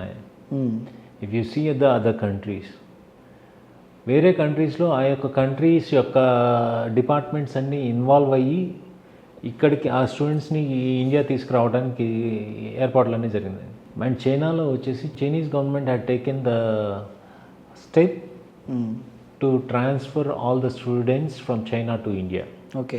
అంటే ఇందాక మీరు అన్నట్టు చైనాలో చదివిన వారు ఇక్కడ ప్రభుత్వ హాస్పిటల్స్లో కూడా చేసేవాళ్ళు ఉన్నారు అన్నట్టు, ప్రైవేట్ హాస్పిటల్స్లో కూడా అవకాశాలు ఉంటాయండి? ఎగ్జాక్ట్లీ అండి. ఇప్పుడు మీరు foreign medical graduate exam pass అయ్యి 1 year ఇంటర్న్షిప్ చేశారు అని అంటే మీరు చైనాలో చేసినా ఇండియాలో చేసినా రెండు ఈక్వల్లే. So you will be having the equal opportunities అనమాట. సో అందుకని చెప్పేసి మీరు ఎక్కడైనా కానీ ప్రైవేట్ హాస్పిటల్స్లో అయినా కానీ, ఈవెన్ మీరు you name the big hospitals in Hyderabad and you can go and check, minimum 20 to 30% of the foreign medical doctors are serving them అండి. సో ప్రతి ఒక్క స్టూడెంట్ మీరు అడిగితే మీరు ఎక్కడ ఎంబీబీఎస్ చేశారంటే నేను చైనాలో చేశానంటారు, కొంతమంది రష్యాలో చేశానంటారు, కొంతమంది ఇంకో చోట చేశారు. అలా you can find almost 20-30% of doctors in the big hospitals. అంటే చైనాలో యూనివర్సిటీస్ అన్నీ ఒకేలా ఉంటాయా, ఏదైనా డిఫరెన్స్ ఉంటుందా అండి? రోహన్, అన్ని యూనివర్సిటీస్ అన్నీ సిమిలర్గా అదే స్టాండర్డ్, అదే కరికులంను ఫాలో అవుతాయి. So there will be no differences.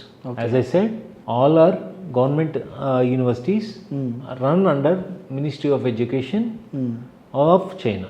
Okay. చైనాలో ఎంబీబీఎస్ చేసిన ఒక స్టూడెంట్కి ఆయన డాక్టర్ అయిన తర్వాత ఎంత ఆదాయం వస్తుందండి? ప్రతి ఒక్క పేరెంట్ లేదా ప్రతి ఒక్క స్టూడెంట్ తెలుసుకోవాల్సిందండి, ఎంబీబీఎస్ డిగ్రీ కంప్లీట్ అయిన తర్వాత మీరు మన ఇండియాలో శాలరీస్ కానీ మనం కంపేర్ చేసుకుంటే ఒక డాక్టర్కి రావాల్సినంత అయితే రావట్లేదండి. అది ఇండియన్ డాక్టర్ అవ్వచ్చు, చైనాలో కంప్లీట్ చేసుకొచ్చిన డాక్టర్ అవ్వచ్చు, లేదా ఎనీ ఫారిన్ మెడికల్ గ్రాడ్యుయేట్ అవ్వచ్చు. వారి కష్టానికి తగ్గ ప్రతిఫలం అయితే రావట్లేదండి.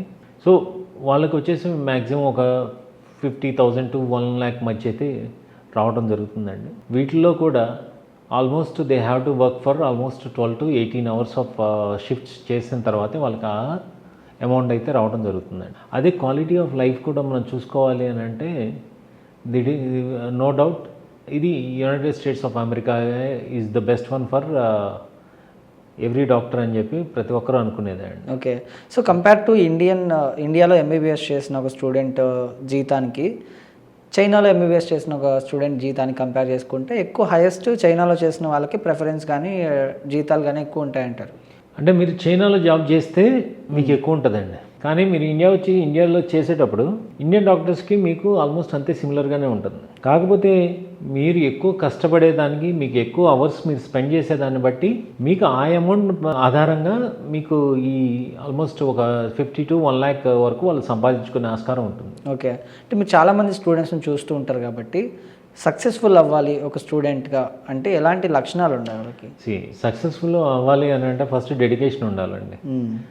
అండ్ ఇవాళ రోజు రోహన్ మీరు చూస్తూనే ఉన్నారు, ప్రతి ఒక్క స్టూడెంట్ వాళ్ళకు ఉన్న తెలివితేటలకి ఒక ఇంతమందిని కౌన్సిలింగ్ చేసిన మేము కూడా ఆశ్చర్యపోతాం ఒక్కొక్కసారి.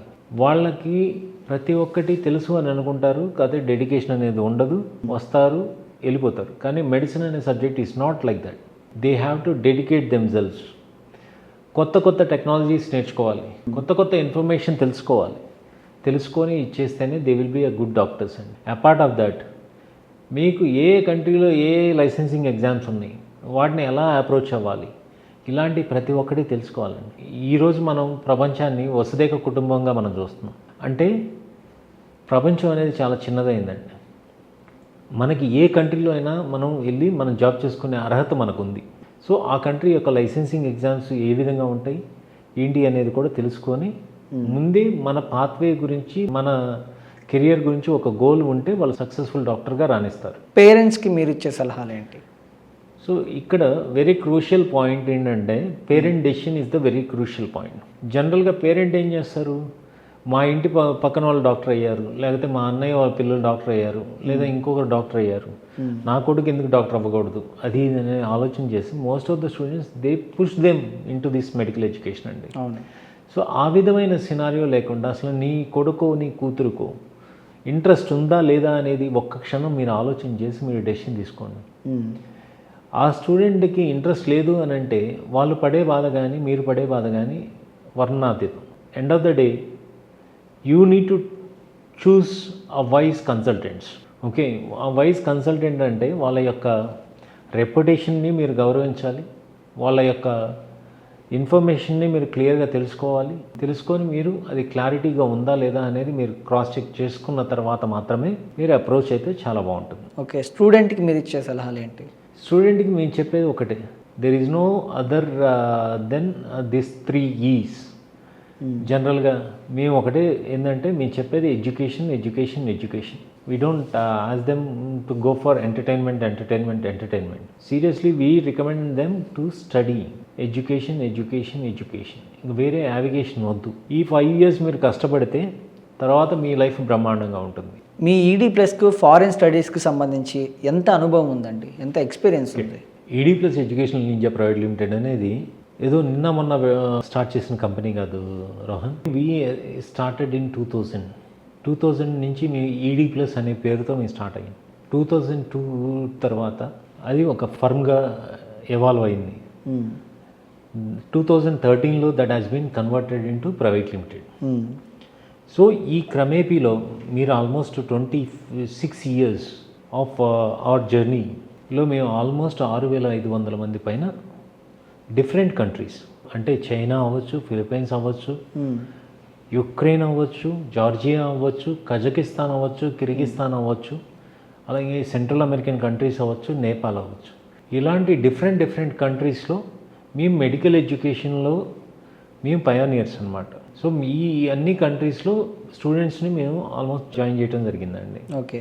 సో ఇదే కాకుండా we guide the students for USA, UK, Australia, Canada and New Zealand and German, ఇలాంటి తదితర కంట్రీస్ కూడా మేము స్టూడెంట్స్ని డిఫరెంట్ ప్రోగ్రామ్స్కి అంటే ఇంజనీరింగ్ అవ్వచ్చు, మేనేజ్మెంట్ అవ్వచ్చు and other courses, humanitarian courses అవ్వచ్చు, వీటన్నిటికి కూడా మేము వీళ్ళని పంపించడం జరుగుతుంది. అంటే మీ ఈడీ ప్లస్ సంస్థకి చైనా ఎంబీబీఎస్ విద్యకు సంబంధించి ఎంత అనుభవం ఉందండి? We can say we're the first people who started China MBBS అండి. గ్రేట్. 2002 నుంచే we're into MBBS in China. Almost ఒక 3,500 నుంచి 4,000 మంది స్టూడెంట్ల వరకు మా చైనా గ్రాడ్యుయేట్స్ ఉన్నారండి. ఓకే. సో వాళ్ళు అక్కడ కంప్లీట్ చేసుకొని చక్కగా ఇండియన్ లైసెన్సింగ్ ఎగ్జామ్ అవ్వచ్చు, లేదా యుఎస్ఎంఎల్ఈలు అవ్వచ్చు, లేదా you name the other exams, అంటే ఏఎంసీ ఎగ్జామ్ అవ్వచ్చు, ప్లాబ్ అవ్వచ్చు, ఇలాంటి డిఫరెంట్ ఎగ్జామ్స్ అన్ని రాసి వాళ్ళు స్థిరపడి హ్యాపీగా ఉన్నారు. ఓకే. ఈడీ ప్లస్కి చైనాలోని ఏ యూనివర్సిటీస్తో టైఅప్ ఉందండి? We can say almost ED plus అనే సంస్థకి ఒక 15 యూనివర్సిటీలకి డైరెక్ట్గా టైఅప్ ఉందండి. సో మేము ఈ యూనివర్సిటీస్లో మా యొక్క సర్వీస్ సెంటర్స్ కూడా ఉంటాయండి. అంటే స్టూడెంట్స్కి వాళ్ళ యొక్క రిక్వైర్మెంట్స్కి తగ్గట్టుగా అక్కడ ఒక కేర్ టేకర్ ఉండి వాళ్ళ రిక్వైర్మెంట్స్ అన్నీ ఫుల్ఫిల్ చేసి ఇస్తారు. మీ ఈడీ ప్లస్ ద్వారా ఎంబీబీఎస్ కంప్లీట్ చేసిన స్టూడెంట్స్ ఎఫ్ఎంజీ ఎగ్జామ్ని ఎంతమంది క్లియర్ చేశారండి? So as I told you earlier, almost 90 to 95% of the students they had cleared FMG exam, those who had studied in China. So వాళ్ళు ఇప్పుడు వచ్చేసి different హాస్పిటల్స్లో పనిచేస్తున్నారు, different government సెక్టర్స్లో పనిచేస్తున్నారు. They have their own practices. And యూఎస్లో ఉన్నారు, కెనడాలో ఉన్నారు, అలాగే some students are there in యూకేలో కూడా ఉన్నారండి. అంటే అడ్మిషన్లతో పాటు స్కాలర్షిప్స్ కూడా ఈడీ ప్లస్ ఇప్పిస్తుందా అండి? రోహన్ గారు, మీకు ఆల్రెడీ ఇందాకే చెప్పాను, స్కాలర్షిప్స్ అనేది ప్యూర్లీ ఆన్ మెరిట్ బేసిస్.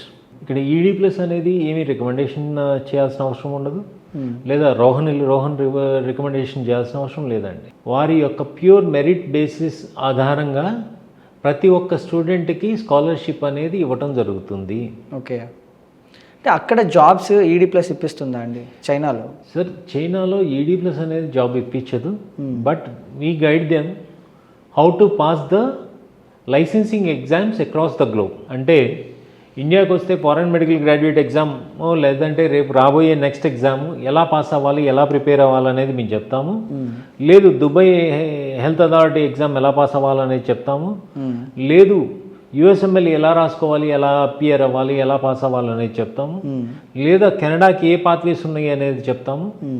ఆస్ట్రేలియాకి సంబంధించిన ఏఎంసీ ఎగ్జామ్ ఏ విధంగా పాస్ అవ్వాలనేది ప్రతి ఒక్క గైడెన్స్ అనేది వీళ్ళకి థర్డ్ ఇయర్ నుంచే మా కేర్ టేకర్స్ అనేది వీళ్ళకి సజెస్ట్ చేయడం జరుగుతూ ఉంది. ఓకే. సేఫ్ అండ్ సెక్యూరిటీకి సంబంధించి ఈడీ ప్లస్ నుంచి భరోసా అనేది ఉంటుందా అండి? As I told you, already మన సర్వీస్ సెంటర్స్ అనేది ఈ 15-16 కాలేజీల్లో డెఫినెట్గా ఉన్నాయండి. సో అక్కడ పిల్లవాడికి కావాల్సిన సేఫ్ అండ్ సెక్యూరిటీసే కాదు, అతనికి ఏమన్నా హెల్త్ పాయింట్ వైజ్ ఏమన్నా ఉన్నా కానీ we will help them. Me ED plus సంస్థ బ్యాంక్ లోన్స్ కూడా ఇప్పిస్తుందా ఇప్పుడు ఎంబీబీఎస్ చదవాలి, ఏమైనా ఫారిన్ కంట్రీస్కి వెళ్ళాలంటే? సో జనరల్గా we guide them how to get the bank loans అండి. ఇవాళ రోజు మన ఇండియాలో లోన్ సదుపాయం అనేది సరళీకృతం అయ్యింది. బట్ ప్రతి ఒక్క పేరెంట్ ఆలోచన చేయాల్సింది ఏంటంటే that is purely own his paper work అనమాట. పేరెంట్ యొక్క సిబిల్ స్కోర్ మీద ఆధారపడి ఉంటుంది. మా పేరెంట్ యొక్క ఎవరైతే కో అప్లికెంట్ ఉంటారో వాళ్ళ ప్రొఫైల్ మీద ఆధారపడి ఉంటుంది. సో దాన్ని బేస్ చేసుకొని ఈ లోన్స్ ఇవ్వడం జరుగుతుందండి. మీ ఈడీ ప్లస్ సజెస్ట్ చేసినవన్నీ ఎన్ఎంసీ ద్వారా గుర్తింపు పొందినవేనా, లేకపోతే ఏమైనా డిఫరెన్షియేషన్ ఉంటుందా అంటే? ఈడీ ప్లస్ అనేది ఒక ప్రొఫెషనల్ ఎడ్యుకేషన్ కన్సల్టెన్సీ రోహన్.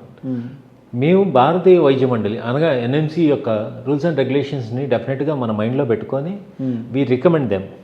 కాకపోతే కొంతమంది పేరెంట్స్ ఏమంటారంటే, లేదండి మా అమ్మాయి కానీ మా బాబు కానీ నీట్ ఎగ్జామ్ పాస్ అవ్వలేదు, but we want to send them out అని అన్నప్పుడు డెఫినెట్గా be taking an mandatory authorisation from the student and the parent that ED plus అనేది క్లియర్గా మాకు ఎన్ఎంసీ రూల్స్ అండ్ రెగ్యులేషన్స్ అనేది క్లియర్గా చెప్పింది అనేది ఒక అఫిడవిట్ అనేది డెఫినెట్గా ఈడీ ప్లస్ అనేది తీసుకుంటుందండి. Okay. So this is only the one and only the consultancy where we give them an affidavit by explaining all the rules and regulations of National Medical Council. ప్రతి ఒక్క rules and రెగ్యులేషన్స్ని వాళ్ళకి అవగాహన కల్పించిన తర్వాత మాత్రమే మేము admissions అనేది తీసుకోవడం జరుగుతుంది. ఫీజెస్ అనేవి డైరెక్ట్గా యూనివర్సిటీకి చెల్లించాలా, లేకపోతే మీకు కట్టాల్సి ఉంటుందా అండి? జనరల్గా when it comes to China అండి, నేను ఆల్రెడీ ఇందాక కూడా చెప్పాను, స్టూడెంట్ అనేది ఏదైతే ప్రాసెసింగ్ అమౌంట్ ఏదైతే ఉంటుందో అది మాత్రమే ఇండియాలో చెల్లించాల్సి వస్తుందండి. రిమైనింగ్ ఏదైతే ట్యూషన్ ఫీజు కానీ హాస్టల్ ఫీజు కానీ ఫుడ్ కానీ ఏదైతే ఉందో student has to pay in the కాలేజ్లోనే పే చేసుకోవాల్సిందే. సో అది వేరే వాళ్ళు ఎవరికి పే చేయాల్సిన అవసరం లేదు. ఓకే. ఇండియా నుంచి అయినా అతను ట్రాన్స్ఫర్ చేసుకోవచ్చు. మీ ఈడీ ప్లస్ సంస్థ వీసా ఇప్పించడంలో హెల్ప్ చేస్తుందా అండి? 100% రోహన్. స్టూడెంట్ వచ్చేసి మా దగ్గర కౌన్సిలింగ్ తీసుకున్న రోజు నుంచి అతను అక్కడ గ్రాడ్యుయేట్ తీసుకొని ఇక్కడికి వచ్చి ఎఫ్ఎంజీ ఎగ్జామ్ క్లియర్ చేసే వరకు మేము వాళ్ళకి అందుబాటులోనే ఉంటాం, వాళ్ళకి హెల్ప్ఫుల్గానే ఉంటాం. సో ప్రతి ఒక్క స్టెప్లోనూ ED plus will be helping them at any cost. అక్కడ ఏమైనా హెల్త్ ఇష్యూస్ వచ్చినా లేకపోతే బాగలేదు అనుకోండి, వాళ్ళని మళ్ళీ ఇండియాకి రిటర్న్ చేయడానికి ఈడీ ప్లస్ అనేది హెల్ప్ అవుతుందా? మీ పాత్ర ఎలా ఉంటుంది అక్కడ? చాలా మంచి క్వశ్చన్ రోహన్. నా ఎక్స్పీరియన్సెస్లో ఆల్మోస్ట్ ఒక 26 years ఆఫ్ ఎక్స్పీరియన్స్. కొంత రకరకాల స్టూడెంట్స్ మేము చూసాం. కొంతమంది వచ్చేసి బాగా హెల్త్ ఇష్యూస్లో ఉండి ఇదైనప్పుడు వాళ్ళ పేరెంట్స్కి వీసాలు చేయించేసి దగ్గరుండి వాళ్ళని తీసుకొని వెళ్ళి ఆ పిల్లల దగ్గర అట్టిపెట్టి మేము వచ్చిన రోజులు ఉన్నాయి. ఒక్కొక్కసారి మేము వెళ్ళలేనప్పుడు ఆ పేరెంట్స్కి వీసాలు అరేంజ్ చేసి అక్కడ మా పర్సన్స్ వచ్చి వాళ్ళని రిసీవ్ చేసుకొని వెళ్ళి ఆ హాస్పిటల్ చుట్టూ ఉండి పిల్లలకి హెల్ప్ చేసే పరిస్థితి ఉంది. ఈ రోజుకి కూడా ఏ కాలేజ్లో అయినా కానీ వాళ్ళకి ఏదైనా ఇబ్బంది అని అంటే అర్ధరాత్రి అయినా అపరాత్రి అయినా we will be talking to them, we will be giving the guidance, we will be helping them in all the aspects. Right. Thank you అండి. Thank you so much. Thank you.